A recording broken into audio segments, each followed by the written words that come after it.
حکومت کی طرف سے بھی اپوزیشن کی عدم اعتماد کی تحریک کا جواب سامنے آ گیا ہے۔ وفاقی وزیر برائے سائنس و ٹیکنالوجی سید شبلی فراز کا کہنا ہے کہ عوام نے پی ڈی ایم کو سپورٹ نہیں دی۔ پی ڈی ایم تحریک عدم اعتماد لانا چاہتی ہے تو بے شک لے کر آئے، لیکن لوگوں کو خریدنے کی کوشش نہ کی جائے۔ ہمارے اتحادی اور اراکین ہمارے ساتھ ہیں، اور اگر یہ تحریک لائیں گے تو بری طرح ناکام ہوگی۔ شبلی فراز نے اس موقع پر گفتگو کرتے ہوئے مزید کیا کہا، آئیے دیکھتے اور سنتے ہیں۔ یہ تو کوئی اتنی بڑی اینٹیٹیز نہیں ہے۔ چند صاحب جو ہے تو نہ وہ ایم این اے ہیں نہ وہ ایم پی اے ہیں۔ ان کے حلقے میں پیپلز پارٹی نے 15,000 ووٹ لیے تھے، جبکہ ہم نے 1,15,000 ووٹ لیے تھے۔ تو اس طرح تو انڈیویجولز کرتے رہیں گے، لیکن اصل چیز کیا ہے کہ اس قسم کی یہ جو ویلنگ ڈیلنگ کرتے ہیں زرداری صاحب، اس کے لیے تو وہ مشہور ہیں، لیکن اس دفعہ ان کو بڑی بری طرح سے ناکامی ہوگی، اور میں یہ سمجھتا ہوں کہ اپوزیشن کا یہ جو اقدام ہے جو کہ ناکام ہوگا، اور اس سے ان کی جو سیاست ہے نا وہ بالکل دفن ہو جائے گی۔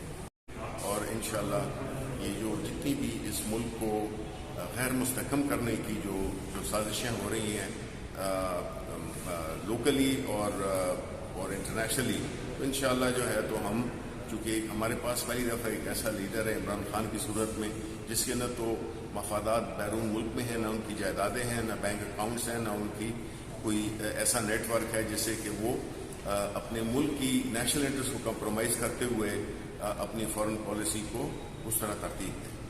اپنا انجام دیکھ لیں تو یہ کس بات کی طرف اشارہ ہے؟ اس کی طرف اشارہ تھا کہ جی جتنا بھی یہ جو کیسز ہیں ہم ان پہ قانونی گھیرا مزید تنگ کریں گے، اور ان کو ہم ایکسپوز کریں گے عوام کے سامنے، جو ان کی اصل حقیقت ہے، جو کہ ان کی کرپشن اور جو ان کی نااہلی کی وجہ سے اس ملک نے جو نقصان اٹھایا ہے، اس کی ہم ان سے حساب کتاب لیں گے۔ اپوزیشن مطالبہ کر رہی ہے تو کیا یہ قانونی مطالبہ ہے؟ یہ تو میرا خیال ہے کہ یہ حکومت وقت کا یہ پریروگیٹو ہے، یہ اس کی مرضی ہے کہ وہ کیا کرتی ہے۔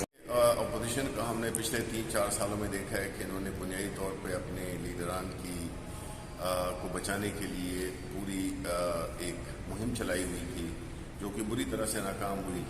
اب عوام نے تو ان کو سپورٹ نہیں دی، پی ڈی ایم کو، اور اب جو ہے تو انہوں نے پارلیمنٹ میں عدم اعتماد لانے کی اگر سوچ رہے ہیں، تو میں یہ بتانا چاہتا ہوں کہ وہ بالکل اعتماد وہ لائیں، جمہوری طریقے استعمال کریں، لوگوں کو خریدنے کی کوشش نہیں کریں، ان کو ناکامی ہوگی۔ ہمارے ممبران، ہمارے علائق ہمارے ساتھ کھڑے ہوئے ہیں، اور انہوں نے یہ جو ایک غیر یقینی کی صورتحال پیدا کی ہوئی ہے، اس سے ملک کو نقصان پہنچ رہا ہے۔ اور اس کے بعد بھی اگر سمجھ بھی لیں، آپ ان سے یہ پوچھیں کہ ان کا آگے کا لائحہ عمل کیا ہے، کیا حکومت ہوگی، کیا ہوگا، الیکشن کون کرائے گا، یہ ساری چیزیں بالکل ان کو کچھ اس کے بارے میں نہیں پتہ۔ یہ صرف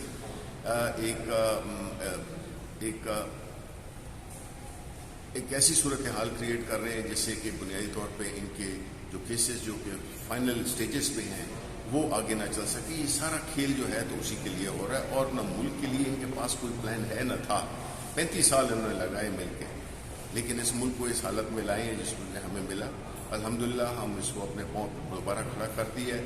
ہم نے بڑی مشکلیں دیکھی ہیں، ہم نے بہت انٹرنیشنل قسم کی عالمی سطح کی ہم نے چیلنجز کو ہم نے بڑے اچھے طریقے سے، بڑے اہل طریقے سے ہم نے اس کو سالو کیا ہے، اور ہم سمجھتے ہیں کہ جو پولیٹیکل وہ ہے پرپز ہے، جو پولیٹکس کا مقصد ہے کہ ملک کی بہتری ہو، لیکن ان کے ہاں اپوزیشن کے ہاں صرف ذاتی بہتری کو یہ ملک کی بہتری سمجھتے ہیں۔ یہی ہمارا ان سے اختلاف ہے۔